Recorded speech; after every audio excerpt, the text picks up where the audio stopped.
capítulo 18.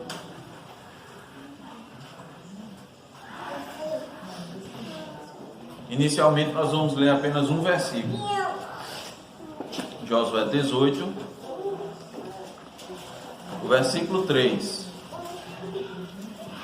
Mas nós vamos expor do versículo 1 ao versículo 10.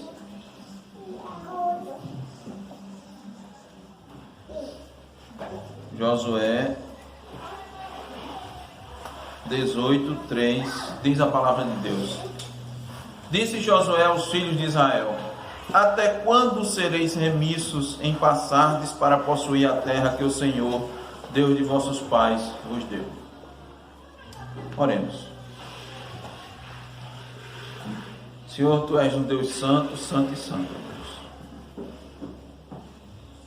Vimos aqui na leitura continuada do Antigo Testamento o quão Jacó entendeu isso, ó Deus, na Tua aparição ali, dizendo que esse lugar, aquele local ali era temível, terrível, era tremendo, porque o Senhor lhe apareceu e lhe falou. Não é diferente, ó Senhor, nos nossos dias. Tu continuas sendo santo, tremendo, e nós devemos temer a Ti, ó Deus. Eu ouso dizer, Senhor, até mais do que Jacó, porque nós conhecemos mais da revelação da Tua palavra, mais do que os vislumbres que Jacó pôde ter através de um sonho. Nós não temos mais sonhos nem sombras, nós temos Tua palavra completamente revelada, Senhor. Nós temos o Evangelho de Cristo Jesus aqui disponível para nós. Nós temos acesso direto a Ti, ó Deus, por meio da oração, por meio de Cristo Jesus. Nós temos o Espírito Santo habitando em nós e nós sabemos, ó Deus, que Tu continuas sendo santo. Tua palavra nos diz que as Tuas misericórdias são a razão, Senhor, de ainda estarmos vivos, estarmos de pé. Sabemos que Tu te fazes presente, ó Deus, no meio daqueles que adoram o Teu nome. Então, assim como aquele local foi santificado com a aparição, com a Tua manifestação, ó Deus, de grandeza por meio de sonho, além de Jacó, aqui também esse local, Deus, é santificado.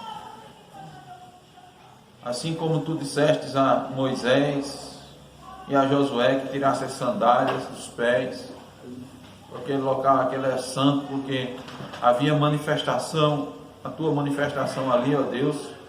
Aqui também, Senhor, estamos diante da Tua santidade. Ó Deus, faz-nos compreender isso, para que, Senhor, vivamos e Te honremos da forma adequada, Senhor, e nos curvemos diante da Tua perfeição, e consideremos, ó Deus, quem somos, onde estamos, que tenhamos a visão correta, Senhor, dos nossos tempos, do tempo presente e dos sinais dos tempos. Seja conosco nesse momento, ó Deus. Por Cristo Jesus, nós Te pedimos, ó Deus, que o Senhor não considere as nossas fraquezas. Tem misericórdia de nós, ó Deus. Mais uma vez Te pedimos que o Senhor nos perdoe, Senhor, as falhas, os pecados, para que possamos, Senhor, tanto transmitir como receber, Senhor, de bom grado a Tua palavra.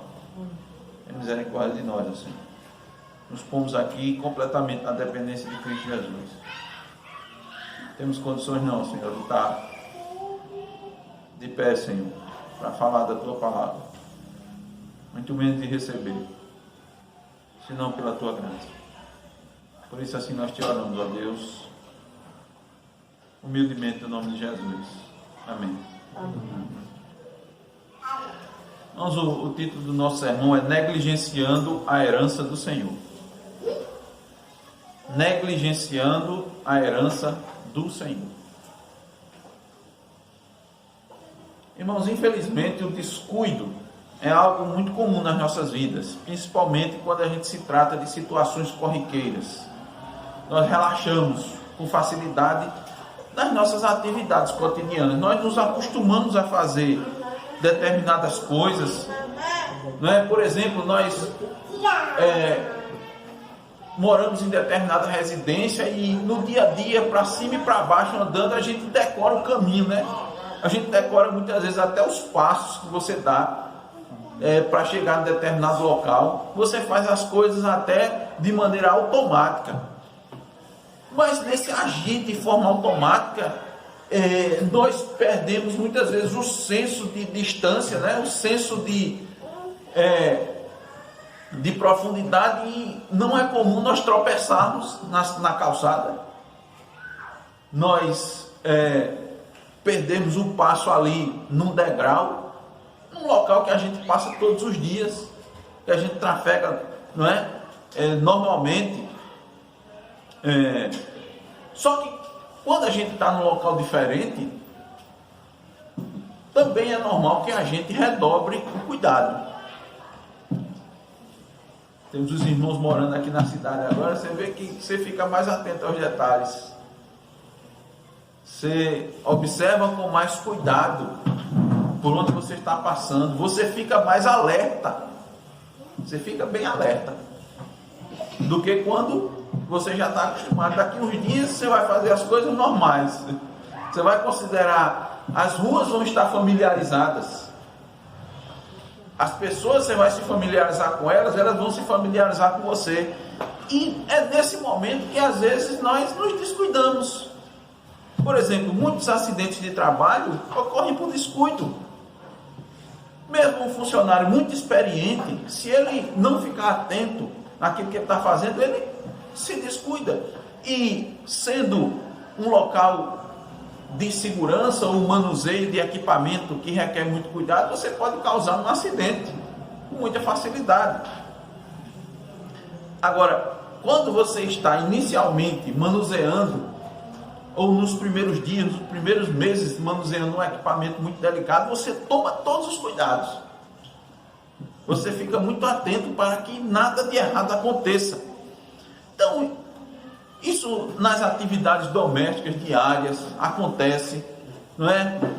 Às vezes nós perdemos o senso do perigo e invariavelmente nos machucamos, nos cortamos as mãos, queimando no fogo, queimando no fogão, que todos os dias a gente manuseia. Então por quê? Porque há um descuido, há um relaxamento. Isso também ocorre no âmbito espiritual. E foi isso que atingiu também o povo de Israel, pouco tempo depois de eles terem entrado na terra prometida, em Canaã. E o relaxamento, o descuido, vem acompanhado de negligência, ou são resultados diretos da negligência. Vejamos agora os primeiros versículos do capítulo 18. Nós lemos um versículo apenas, o versículo 3, mas veja o versículo 1 a partir de agora. Disse assim: reuniu-se toda a congregação dos filhos de Israel em Siló, e ali armaram a tenda da congregação, e a terra estava sujeita diante deles. Deus determinou que a tenda da congregação, o tabernáculo, onde estava ali a arca da aliança, né, saísse do acampamento em Gilgal e fosse para Siló. E a partir desse momento aqui, ele permaneceu em Siló por 300 anos. Os irmãos sabem que a tenda da congregação, ali no tabernáculo, era o lugar onde Deus se reunia com o seu povo. A arca representava a presença de Deus.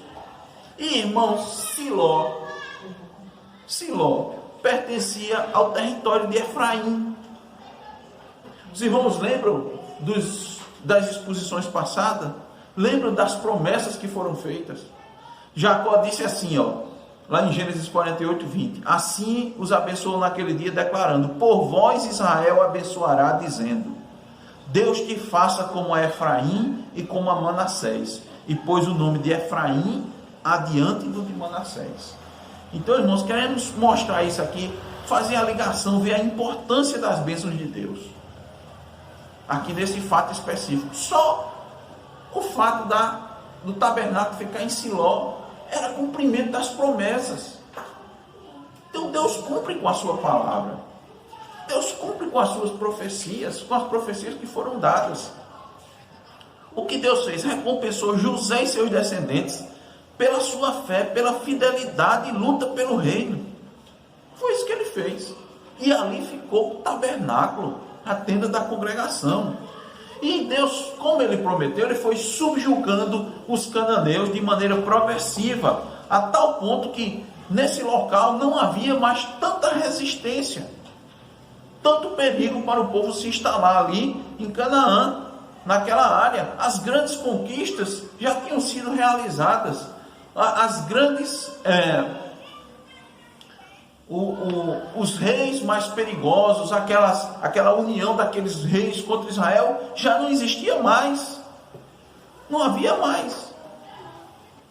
Era necessário agora, entretanto, que cada um tomasse posse da sua herança. De que maneira?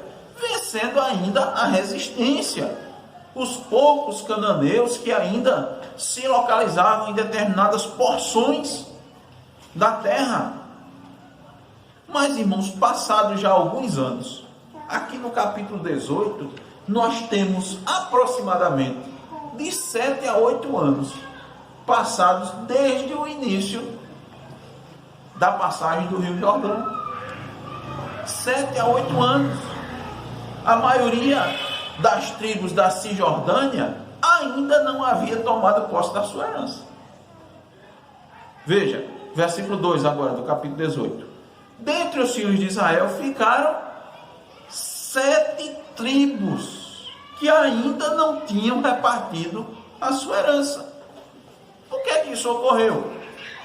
Se as maiores dificuldades, as confederações dos reis já haviam sido vencidas, os mais fortes já haviam sido tomados, relaxamento, acomodação, descuido, negligência, incredulidade, covardia, todas essas coisas juntas. E, irmãos, isso para Deus é algo muito grave. Por quê? Porque eles tinham a promessa da herança, mas estavam satisfeitos com a sua condição atual. Eles se acostumaram a viver daquela maneira. Eles se acomodaram à sua situação, ficaram relaxados. A conquista até ali, para eles já era suficiente. Mesmo eles sabendo que aquela condição não era a condição desejada por Deus. Eles não estavam tão dispostos a conquistar a sua própria herança. Então, irmãos, isso é um alerta muito grande para nós, para os nossos dias. Há muita semelhança entre essa postura da tribo de Israel e muitas vezes a nossa própria postura. Porque, irmãos, nos acostumamos, nós ficamos satisfeitos com determinado nível espiritual alcançado. Mas a Bíblia diz que nós devemos seguir e prosseguir em conhecer ao Senhor. A Bíblia sempre fala de avançar, de ir adiante, de conquistar, de lutar pelo reino, de ampliar as fronteiras do reino. Mas nós nos acostumamos a ficar em determinado ponto. E aí o que acontece, irmãos, é que nós não desfrutamos de todas as bênçãos. E não é só a questão de desfrutar ou não desfrutar, é uma questão de fazer a vontade de Deus. Porque à medida que nós fazemos a vontade de Deus, nós desfrutamos dessa boa vontade de Deus. A Bíblia diz, é boa, agradável e perfeita a vontade de Deus. Então há muitos cristãos considerando suficiente seu conhecimento de Deus. Já se acostumaram com a igreja. Olha, é muito fácil você se acostumar com a pregação, se acostumar com a comunhão, com os estudos. E quando isso acontece, você para e não continua a luta por santidade. Eu quero dizer uma coisa para os irmãos: toda vez que nós paramos, nós nunca ficamos num ponto. Ou você está avançando na caminhada cristã, ou você está regredindo. Não se engane. A caminhada cristã, irmãos, é igual a uma bicicleta. Você tem que sempre estar pedalando para se manter em pé. Na bicicleta você para de pedalar, você cai. Você cai. Não dá, viu? Você pode dizer, não, pastor, mas na bicicleta tem umas pessoas que mantêm o equilíbrio, deixa na paradinha. Não tem isso na vida cristã, não. Parou, você retrocede. Parou, você retrocede.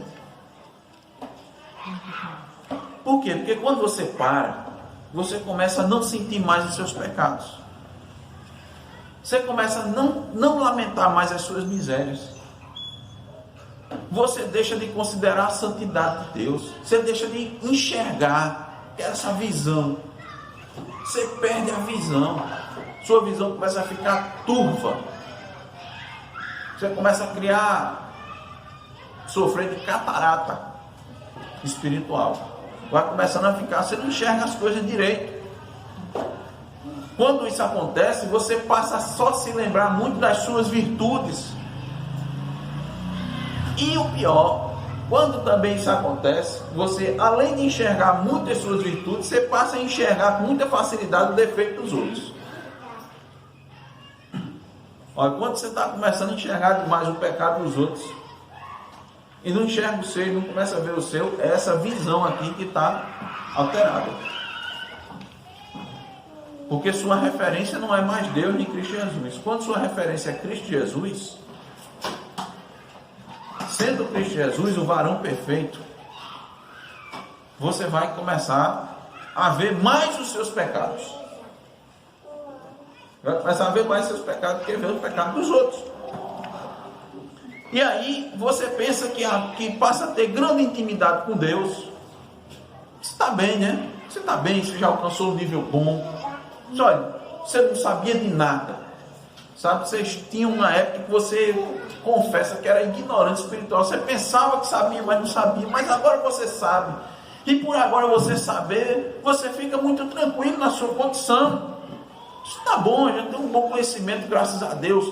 As verdades essenciais da fé cristã, eu já conheço, eu já sei identificar uma boa mensagem, uma mensagem ruim, estudo ruim, dá para identificar. Então, graças a Deus por isso. Então eu posso ficar mais tranquilo. Não pode. Não pode.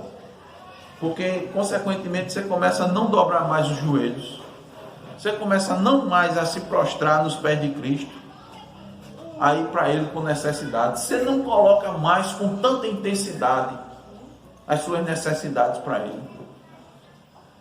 Você começa a sentir que já tem muita experiência cristã, que você já pode decidir as coisas. Você já sabe, já passou por muita coisa. Você tem como decidir, você tem como discernir as coisas. Você para de orar mais, né? E aí é o efeito do relaxamento. O efeito do relaxamento. Sua oração, ela não passa mais a ter o padrão da Escritura. Você não começa mais a orar dizendo: Pai nosso, santificado seja o teu nome. Você não passa mais a orar: faça-se a tua vontade, Senhor, nem a minha. É assim: confirma, Senhor, meus projetos. Confirma, Senhor, os meus planos, que são bons planos. Você não busca mais glorificar tanto a Deus na sua vida. E seu coração fica endurecido, porque você não perdoa mais como perdoava. Porque você se considera num padrão bom. Os outros aqui estão com pecados. Os outros aqui têm defeito, tem muito defeito. Você para de orar dizendo, e não diz mais: sonda o meu coração, ó Deus, e vê se há em mim algum caminho mau. Isso é o efeito do relaxamento. E há um grande perigo que se esconde atrás de crentes que creem nas doutrinas da graça. É um grande problema. É uma virtude e se transforma em problema. Por quê? Porque a virtude é gostar muito de estudos bíblicos. E o problema é se encher de conhecimento e não se encher de Cristo. Isso é um problema sério. Olha, para se encher da palavra de Deus e do Espírito Santo, que é a mesma coisa. Então aprenda isso, viu? Ser cheio do Espírito é ser cheio da palavra. Não existe alguém cheio do Espírito sem ser cheio da palavra. Não existe. Pode ter certeza disso. Quando foi, abrir aqui um parênteses, quando os apóstolos foram escolher, ou foram dar os indicativos, os qualitativos para a igreja escolher os diáconos, eles disseram, sejam cheios do Espírito Santo. Como é que você se enche do Espírito Santo? Se enche da palavra. Porque o Espírito Santo é o mesmo Espírito de Cristo. E Cristo é a palavra. É a palavra. Quando Cristo foi tentado por Satanás, ele estava cheio do Espírito, tá? E como foi que ele respondeu a Satanás? Com a palavra. As ações do Espírito Santo não se contradizem com a palavra. Elas estão em harmonia, porque Deus não se contradiz. A palavra não se contradiz. Então, para você se encher do Espírito de Cristo, da palavra, é preciso antes estar se derramando diante de Deus em oração. Por quê? Porque eu preciso me esvaziar. Eu preciso tirar de mim os ídolos, né? Os achismos, o racionalismo, minhas conclusões, minhas deduções. Preciso me esvaziar da presunção, da soberba, do ego, da malícia, da concupiscência. Preciso me despojar dos meus pressupostos antigos, da minha experiência carnal e me quebrantar aos pés de Cristo. Porque se não for assim, não dá para ser cheio do Espírito. Irmãos, não tem espaço para o eu e para Cristo. Entende? Não tem espaço para eu e para Cristo. Ou eu estou cheio de eu, ou eu estou cheio de Cristo. Os dois não cabem, não entra. Não entra. Então, irmãos, há um perigo grande, porque a gente pode estar indo para todos os estudos, pode estar participando de toda a programação da igreja e sair vazio. Por quê? Porque a palavra não entra, porque está cheio de eu no coração. Não dá para guardar as duas coisas. Entende? Os mandamentos são claros, né? Não terás outros deuses diante de mim. Ou você me adora ou adora outros deuses. Ninguém pode servir a dois senhores. Não dá para servir a dois senhores. Então tem muitas pessoas, tem muitos cristãos que estão vindo para a igreja, ouvindo a palavra fidedigna, ouvindo a palavra fiel, e está saindo vazio. Por quê? Porque ela não entra. Está cheio de eu. Está cheio do meu conhecimento, está cheio dos meus pressupostos. Aí não entra. Então, meus irmãos, voltando aqui, essas 7 tribos estavam acomodadas. Acomodadas. E isso era muito grave, porque Deus classifica isso como negligência. Voltemos ao versículo 3 de Josué 18. Diz assim: disse Josué aos filhos de Israel: até quando sereis remissos? Remisso aqui é o mesmo que negligente. Remisso em quê? Negligente em quê? Em passar para possuir a terra que o Senhor, Deus de vossos pais, lhes deu. Está dizendo, por quê? Até quando? Não por quê, até quando? A negligência, irmãos, pode ocorrer em tempos diferentes para uns e para outros, mas o resultado, principalmente o resultado coletivo, é terrivelmente perigoso. Por isso, irmão, no sermão dessa noite, vamos responder a seguinte pergunta: como Deus reage à negligência de seus filhos? Como é que ele reage? Josué perguntou: até quando sereis remissos? Até quando sereis negligentes? Então, como Deus reage? Em primeiro lugar, Deus exorta seus filhos. Em primeiro lugar, Deus exorta. Quando Josué diz: até quando sereis remissos? Essa é uma exortação. O que é uma exortação, irmãos? É uma advertência. É tentar fazer com que a pessoa faça o que é certo. A exortação serve para encorajar a pessoa naquilo que é bom, naquilo que é conveniente, mostrando a ela que o que está errado. A exortação serve para isso. Uma exortação divina, irmão, na verdade é uma grande bênção. Nós temos que tomar para nós uma exortação da parte de Deus como uma bênção, para que a gente saia do estado de inércia, no caso da negligência, saia do estado de estagnação para algo que Deus deseja. Então, Israel se acostumou com algo ruim. Aquelas 7 tribos, especificamente, estavam atrasando a conquista da terra.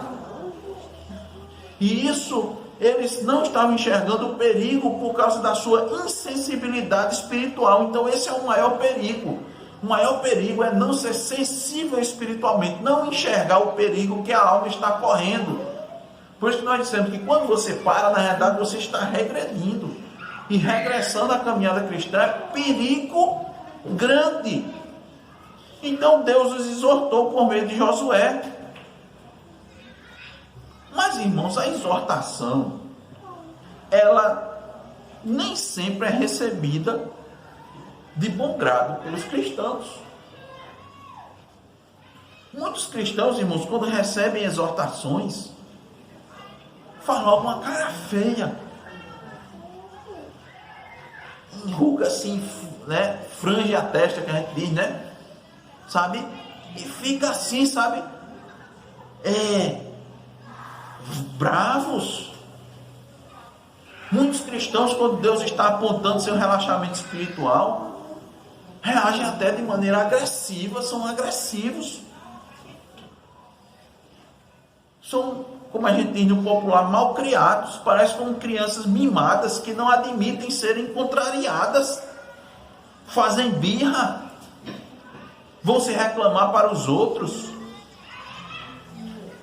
Não é assim que a criança, quando leva uma reclamação, faz reclamar, recebe a reclamação do pai, vai reclamar com a mãe. E se tiver avó por perto, que avô, aí a reclamação é grande. Muitos crentes agem desse jeito. Por quê? Estava relaxado. O relaxado normalmente é porque o ego está inflado, está com o espírito altivo, aí reage dessa maneira. Precisamos tomar o exemplo de Davi. Davi, quando foi exortado pelo profeta Natan, na mesma hora disse: estou errado. Na mesma hora. Não foi questionar Natan, não. Quem ficou questionando o profeta foi Saul. Mas é porque Samuel, o povo estava aqui, estava assim, e eu ia perder.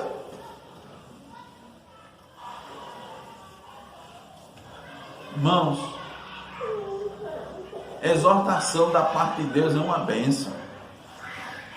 Exortação da parte de Deus é uma bênção, a gente tem que receber. E Deus exortou o povo por meio de Josué. Por meio de Josué. Veja, quero que você abra a sua Bíblia aí. Segure Josué 18. Abra a sua Bíblia em Hebreus 13:13. Hebreus 3:13. Eu queria inclusive que você ficasse bem atento a esse texto e, se pudesse, até marcasse aí na sua Bíblia.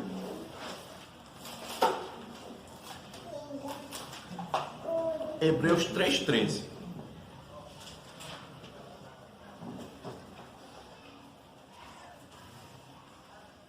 Diz assim: antes exortai-vos uns aos outros todos os dias, durante o tempo em que se chama hoje, para que nenhum de vós se endureça pelo engano do pecado. Olha o perigo do pecado aí. Entendeu? Pecado endurece. Então o que é que você faz assim? Aqui está dizendo: exortai-vos e receba a exortação. Agora vamos para, voltando um pouquinho na Bíblia, 1 Tessalonicenses 5:11. 1 Tessalonicenses 5:11 nos diz: por isso exortai-vos uns aos outros e edificai-vos uns aos outros, como também o fazeis. Então, irmãos, nós devemos receber da parte de Deus a exortação de bom grado, feito pelo irmão que nos ama, que quer o nosso bem. Devemos receber da parte de Deus. Por quê? Para não ficarmos endurecidos, para não continuarmos negligentes, remissos, incidindo no pecado. Aqui no caso, o pecado da preguiça, da indolência, da facilidade, tomou conta do restante das tribos de Israel. Com o passar do tempo, em 7 ou 8 anos, eles se acomodaram. A ordem de Deus para conquistar já não estava fazendo tanto efeito como no começo da caminhada. Eles não estavam escutando mais. Eles esqueceram do exemplo de Caleb, que partiu para cima dos seus inimigos. Eles estavam acostumados com a situação, ou seja, estavam acostumados com o pecado, que é pecado. Não atender a voz de Deus é pecado. É pecado. Eles lutaram durante algum tempo, mas depois se cansaram. Como acontece nos nossos dias, muitos crentes, no início da caminhada cristã, estão lá, mas depois relaxam. Se acomodam. Né? Você vê que estava empolgado, mas e agora, meu irmão? Rapaz, está meio assim, está desse jeito, não sei o que está acontecendo. Se acomodou. E alguns entram naquela situação perigosa, como aquela semente que caiu entre os espinhos. Os cuidados do mundo, as coisas sufocaram. É perigoso. Perigoso. Pessoas que no passado, sabe, eles atendiam a exortação, eles ouviam, mas agora se fala com o irmão, rapaz, não dá ouvido não. Dá ouvido não. Irmãos, olha, experiência de igreja, temos que ter muito cuidado, viu? Experiência de igreja nos faz descansar. Veja o perigo. Tem muito crente que sabe, entenda bem o que eu vou dizer, se sair de situações constrangedoras. Por ter muito tempo de igreja, já tem preparado muita desculpa no bolso, né? Seu irmão vem, mas irmão, tal, seu irmão, olha, mas é isso aqui, depois não, foi aquilo outro, mas é só dando desculpa. Não quer mais se esforçar para combater seus inimigos, suas dificuldades. Irmão, nossa luta só vai terminar quando a gente for convocado para Canaã celestial. Nossa luta aqui na terra só vai parar aí. Ou quando Cristo vier, ou quando antes Ele nos chamar para estar com Ele. Aí vai parar a nossa luta. Tá certo? Tem que ter cuidado para a gente não estar com a mente cauterizada. Já ouviu essa expressão? Mente cauterizada. Mente cauterizada é mente insensível à palavra, às exortações da parte de Deus. Então, Deus aqui, por meio de Josué, está dizendo o seguinte: até quando vocês vão agir com incredulidade, com negligência, com indiferença? Até quando vocês vão permanecer inertes? Até quando vocês vão... até quando vocês não vão demonstrar disposição em tomar posse da herança? Você está negligenciando a herança. E isso custa muito caro. Então, mesmo nos nossos dias, a gente pode dizer, até quando você vai ficar achando bom receber os estudos, se encher de conhecimento e não vai pôr em prática? Até quando? Até quando você não vai desenvolver seus dons e talentos que Deus lhe deu? Até quando você vai desperdiçar o que Deus lhe deu? Vai enterrar o dom?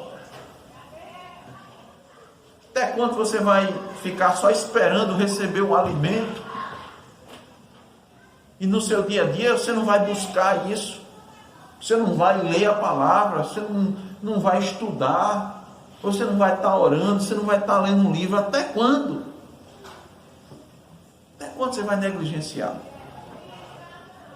Então, irmãos, Deus exortou primeiro o povo de Israel. Em segundo lugar, Deus instruiu. Deus exorta, mas Deus instrui. Veja a instrução, versículos 4, 5 e 6. De cada tribo escolhei 3 homens para que os enviem. Eles se disponham e corram a terra e façam dela um gráfico relativamente à herança das tribos e se tornem a mim. Dividirão a terra em 7 partes. Judá ficará no seu território ao sul e a casa de José no seu ao norte. Em 7 partes fareis o gráfico da terra e mutrareis a mim, para que eu aqui vos lance as sortes perante o Senhor nosso Deus. Então veja, irmãos, como Deus é bondoso. Ele exorta, mas ele orienta. Ele diz como se deve fazer, até mesmo aquilo que já devia ser feito. E, irmãos, a gente sempre lembra do exemplo de Caleb. Caleb foi proativo.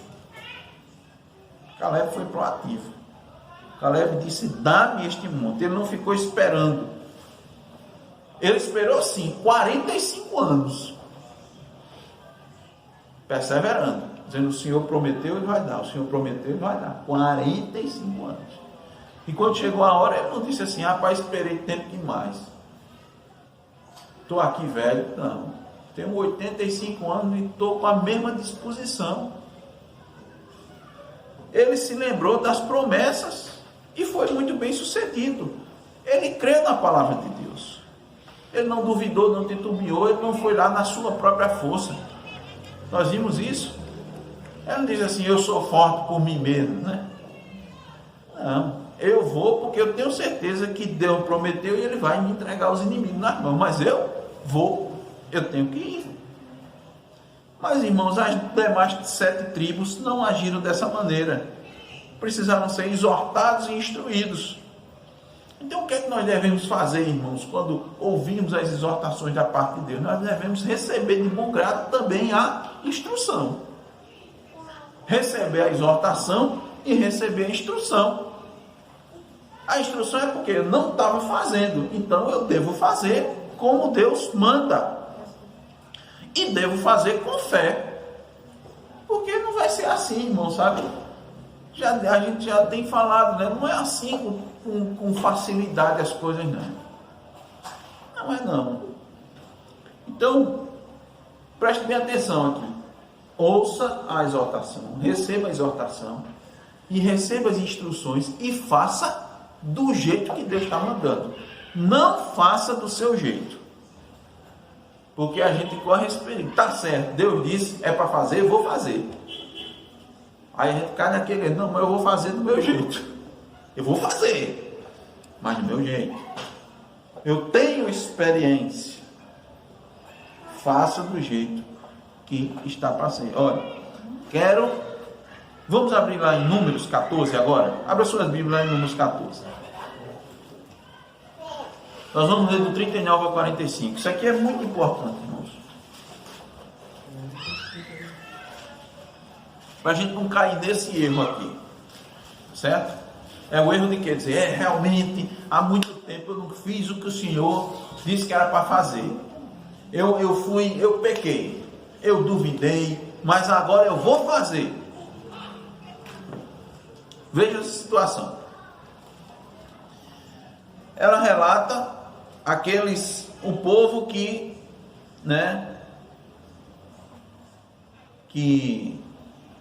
foi exortado por causa da sua incredulidade, foi instruído por Moisés, mas não ouviram as suas instruções, quiseram fazer do jeito deles. Números 14:39 diz assim: falou Moisés esta palavra a todos os filhos de Israel, e o povo se contristou muito. O povo se contristou. Essa situação aqui, irmãos, é aquele: depois que os espias deram relatório, 12 espias, 2 foram fiéis, 10 foram infiéis, o povo murmurou, o povo quis matar Moisés e voltar para o Egito. Deus apareceu ali, sabe? E os 10 espias incrédulos, irmão, normalmente não se lembra disso, né? Você sabia que aqueles 10 espias incrédulos foram mortos por uma praga? Sabia disso? Foram mortos por uma praga. Depois disso tudinho, Moisés falou essas palavras, o povo se contristou, né? Ficou todo contristado. Aí veja só, 40. Levantaram-se pela manhã de madrugada, subiram ao cimo do monte, dizendo: eis-nos aqui, subiremos ao lugar que o Senhor tem prometido, porquanto havemos pecado. Veja só, né? O povo disse: reconheceu o pecado? Reconheceu. Agora vamos fazer, né? Vamos fazer de que jeito? 41. Porém Moisés respondeu: por que transgredis o mandado do Senhor? Pois isso não prosperará. Mas Moisés, Deus não disse que é para a gente ir, Moisés. Tu dissesse aqui. Aí ele diz, 42. Não subais, pois o Senhor não estará no meio de vós, para que não sejais feridos diante dos vossos inimigos. Porque os amalequitas e os cananeus ali estão diante de vós, e caireis à espada. Pois, uma vez que vos desviaste do Senhor, o Senhor não será convosco. Aí o 44. Contudo, temerariamente, tentaram subir ao cimo do monte, mas a arca da aliança do Senhor e Moisés não se apartaram do meio do arraial.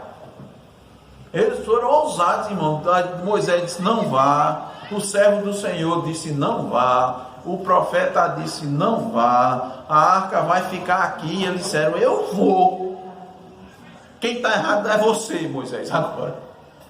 A gente estava errado, mas agora a gente está certo. Você antes estava certo e agora você é que está errado. 45. Então desceram os amalequitas e os cananeus que habitavam na montanha e os feriram, derrotando-os até Horma. Irmão, faça, mas faça conforme Deus manda. Não faça do seu jeito. Voltando agora para Josué 18.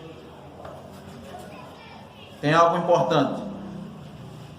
Em meio às instruções, há novamente a referência a dois fatos antes já registrados. O autor repete alguns pontos já tratados nos capítulos anteriores. Quais são esses dois pontos?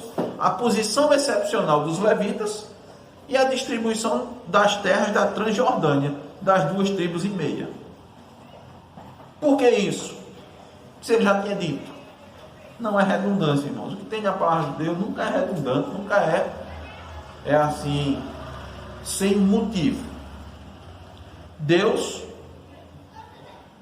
ele determinou o que era para ser para cada tribo, conforme as suas promessas, conforme a sua palavra anteriormente anunciada. Veja aí o versículo 7 de Josué 18. Porquanto os levitas não têm parte entre vós, pois o sacerdócio do Senhor é a sua parte. Olha o que ele diz. O sacerdócio do Senhor é a sua parte. Gad e Ruben, a meia tribo de Manassés, já haviam recebido da sua herança da além de Jordão para o oriente, a qual lhes deu Moisés, servo do Senhor. Quanto aos levitas, irmãos, Deus não queria apenas destacar o seu ofício, que era servir o tabernáculo culto. Os levitas deveriam estar voltados para o culto, tudo que era referente ao culto. Isso inclusive era guardar as portas, era ajeitar as coisas. Muitas vezes a gente fala levita, o pessoal chama levita, acho que é só cantor. Isso é uma conta de tudo relativo ao templo dos levitas. Mas Deus não queria destacar só o ofício, mas também os privilégios dele, os dízimos, as primícias, parte dos sacrifícios. Era a vontade de Deus que tudo que ele concedeu ficasse muito bem definido e na mente dos israelitas. E Deus queria deixar isso claro, irmãos. Por quê? Porque o culto, ele é constantemente esquecido e negligenciado. Não foram poucas as vezes que a gente vê registrado na palavra de Deus que os levitas precisaram correr para sobreviver, para suprir as suas necessidades e das suas famílias. As tribos cuidavam das suas terras, receberam sua terra, seu gado, plantavam, colhiam e não davam os dízimos e as ofertas. E aí o que acontecia? Os levitas ficavam desassistidos. Onde é que eles iam sobreviver? Então, irmãos, Deus quer deixar isso claro. Por quê? Quando vem o pecado, irmãos, quando vem a negligência, o primeiro que é afetado é o culto. O primeiro afetado é o culto. Então, não esqueçamos dessas instruções que nos dá aqui. Nós não devemos negligenciar o culto. Não podemos esquecer disso. Porque, irmãos, a vida do cristão gira em torno do culto. O mais importante na sua vida não é seu emprego. O mais importante na sua vida não é a sua família. Olha aquelas palavras de Jesus Cristo, né? Aquelas que chocavam, para o dia de hoje. Mais importante, olha, eu vivo para a minha família. Mais importante não é sua família, não é seu emprego. Seu futuro não vai ser definido pela sua formação educacional. Não vai ser definido pela sua formação profissional, pelas suas capacitações. Não vai ser definido seu futuro por um emprego público. Tem muita gente achando isso. Eu passar no emprego público, eu estou com um futuro garantido. Não é assim? Não é. Tá certo? Seu futuro, pelo menos o futuro do cristão, depende do culto. Depende da igreja. Sua felicidade, suas bênçãos, o favor divino, depende disso.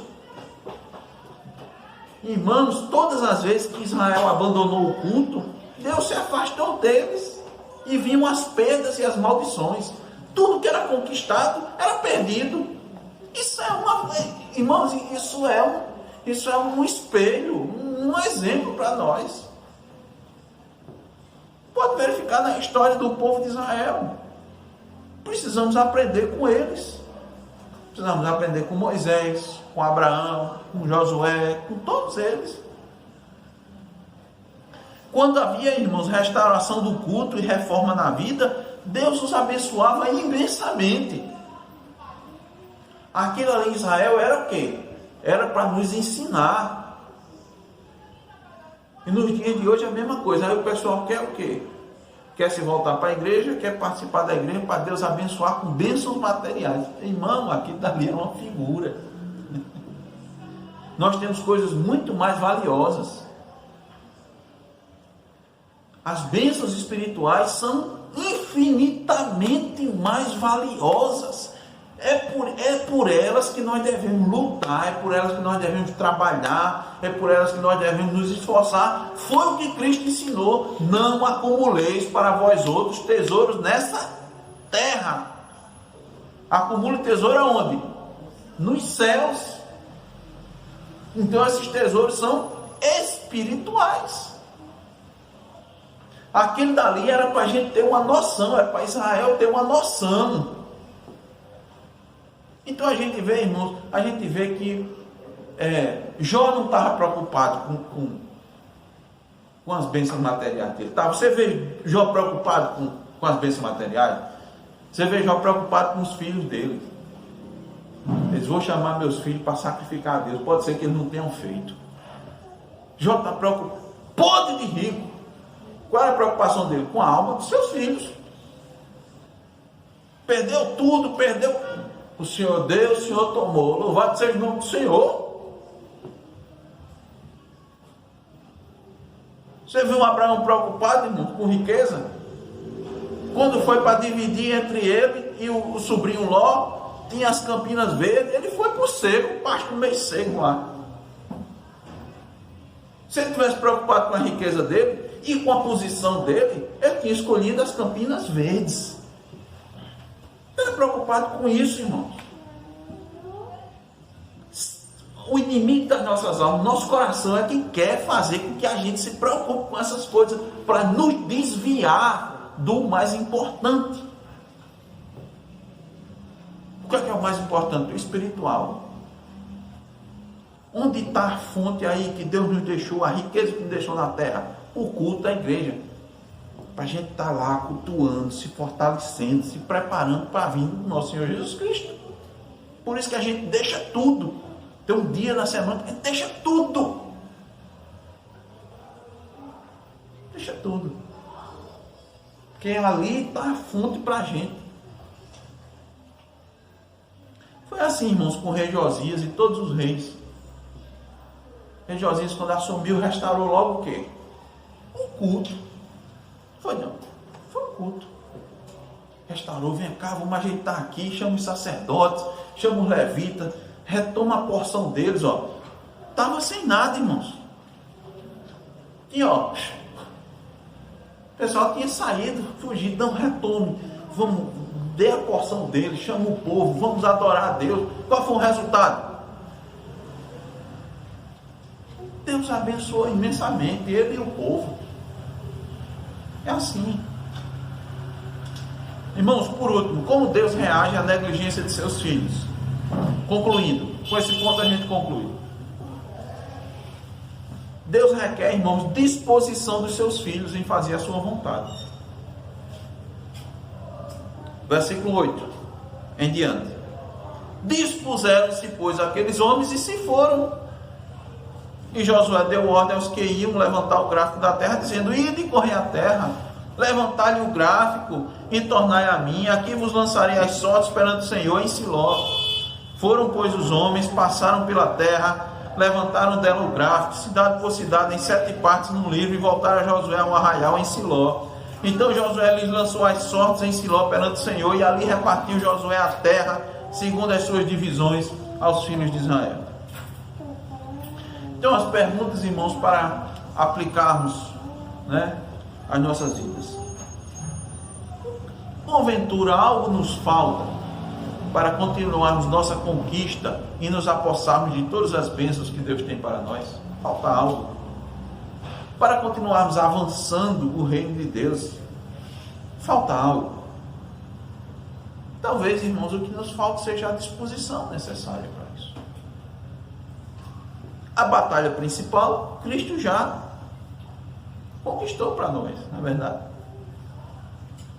A vitória maior nós já temos. A morte não tem domínio sobre nós.